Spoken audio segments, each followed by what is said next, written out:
through some of these issues. And the list they have of what is really important is duration of exclusive breastfeeding and solids, maintenance of breastfeeding, responsive feeding and food consistency, safe preparation and storage, meal frequency and energy density, nutrient content of complementary feeding, use of vitamin, mineral supplements and fortified products, and then it's important to feed during and after illness. Many countries have developed guidelines, and I've been impressed by the Indian one, but many other countries have also made very specific guidelines to try to implement the better complementary feeding practices. First, a little about exclusive breastfeeding. I won't cover that much, but just emphasize that continued breastfeeding is important, that complementary food should be introduced at 6 months. No idea to tell that in this audience, but again, continued and frequent on-demand breastfeeding until 2 years is very important. And why is it this? It's mainly to reduce infections and thereby mortality, but there are many other effects of breastfeeding that is also being stronger if you continue. And if you look at the nutritional aspects, there is a high amount and quality of fat, and I'll come back to that later on. It also provides high quality protein and helps protect against a too high protein intake. And that's my issue on obesity later on. The photo on the button I took at a meeting in Taiwan, where they tried to support breastfeeding by making breastfeeding rooms in the metro in Taiwan. So, responsive feeding, food consistency, feed slowly and patiently and encourage children to eat, but don't force them. That's an important issue, and I've heard in many countries it is a problem and it has many negative effects. If they refuse many foods because they have neophobia, I'll come back to that, you should experiment with different combinations, tastes and textures. You should also repeat it. Remember that feeding times are periods of learning and love. Talk to children during feeding. You should start them on finger foods. They should be active in the process. From 8 months is suggested here. And you should, of course, avoid food that can cause choking, and nuts, grapes, raw carrots are mentioned here. And don't delay the introduction of lumpy foods because we have a window of opportunity. There are many aspects of taste and food preferences that are important. Infants are born with an innate preference for sweet and salty taste and for high energy foods. That's what they like, that's what they are born to like. And they don't like sour and bitter taste, and they have neophobia. They are skeptic about new foods, and I think that is, in the development aspect, it is protective. So repeated exposures of new foods, up to 10 times, should lead to acceptance. So you shouldn't give up if they refuse a few times. And again, no force feeding. Pickiness is different from neophobia. When a child refuses to eat known foods, we know that everywhere, my grandchildren also, there are certain foods they don't want. And that's a different aspect, and that's sometimes a challenge that is different. I talked about delayed introduction of lumpy foods. This is a study from England. It's a large study where it's an observational study where they looked at those that were introduced to lumpy food after 9 months and compared to those that had it introduced earlier from 6 to 9 months. And if you were introduced late, you ate less of the food group, of several food groups, including fruit and vegetables, and you also had more feeding problems. So again, it's a window of opportunity where you have to introduce also lumpy foods and have to focus on food texture. So you should do it between 8 to 10 months, otherwise you might get difficulties later on. When I was in Chennai a few years ago, I bought this art piece. There was no title, and I'm not sure what it is meant to, but I think it signals that a mother is under pressure. Here it could be parents, or it could be her parents-in-law that are pressuring her to do, and there are many different aspects which affects a mother on what to give. There are the family pressure, there are traditions, economic constraints, and availability, and we should take that into consideration also.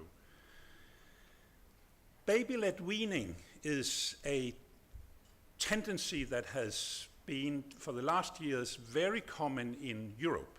It's a movement starting in Britain, where the idea is that you should not use a spoon, you should just put the food in front of the baby, and the baby will find out. It's a little extreme, and I don't promote it as such, but I think there are some interesting aspects. It's a natural consideration of breastfeeding. The infant is in charge, which is also in a well-functioning breastfeeding. The infants decide when and how much. It exposes the infants to family foods and different flavors early on. It encourages the infant to be responsive to its own internal cues and hunger and satiety. Of course, there are concerns. Increased risk of choking could be a problem. Iron deficiency if they don't get meat, as the one with the chicken leg here.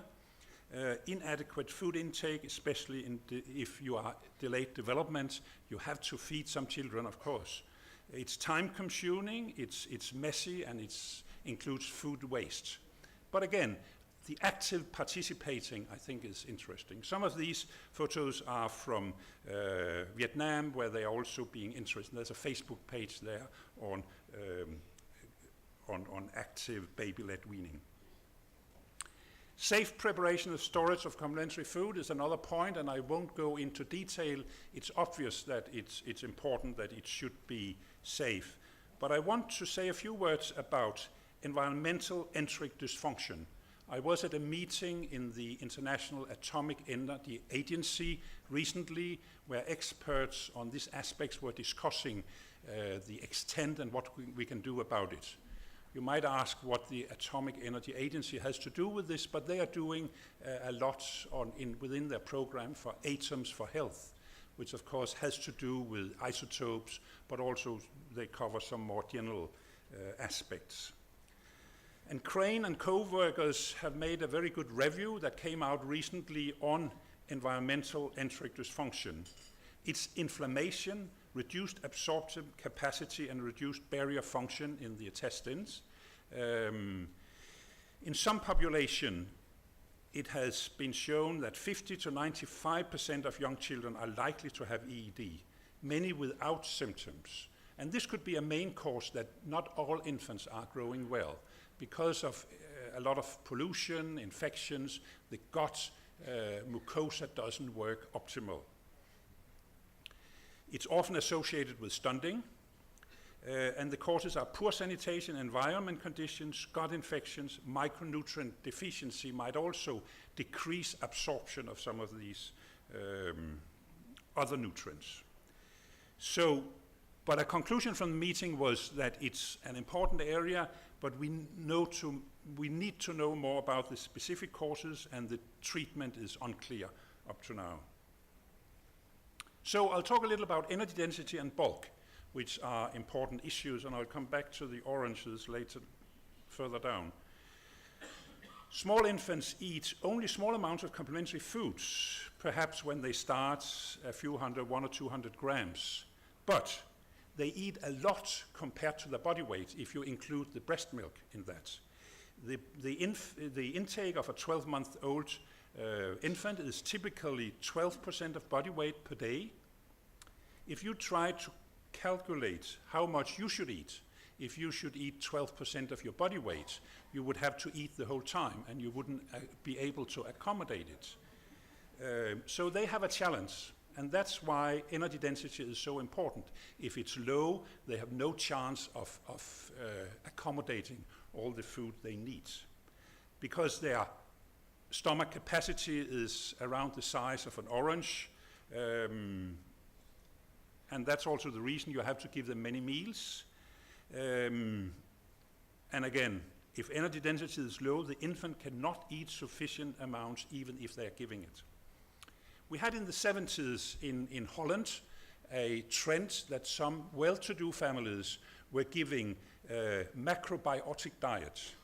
So it was in a society with not much pollution, a lot of resources, but the mother thought, or the family thought, that this food, which is low energy density, high fiber, no milk, meat or fish, so it's close to a vegan diet. If they got this, they were growing at a pattern which is very close to what you see in many low-income countries, where they have other reasons. Just underlining that low energy density and high fiber content is important. So how can you increase energy density? You can reduce the water content, but then you might have a problem with viscosity. It will be too thick. You can add oil and fat, ghee and butter if you are in India. Strong effect on energy density. No effect on osmolarity, which can be a problem if you are malnourished. And it reduces, but it also reduces the nutrient density. If you add too much fat, there's no room for all the other foods that you need. You can use malting amylase, which reduce the viscosity because it breaks down the carbohydrates. And it's also mentioned that you can increase the sugar content, but only small amounts. It can create sugar craving, it's empty calories, and it will, as a lot of fat, it will reduce nutrient densities. It is mentioned in the Indian guideline also that you can use small amounts of sugar or jaggery, but again, not large amounts. This is an example made by Brown and Dewey. If you take a serving of maize porridge, which needs 7 grams of cereal, and if you compare the nutritional aspects, if you add a teaspoon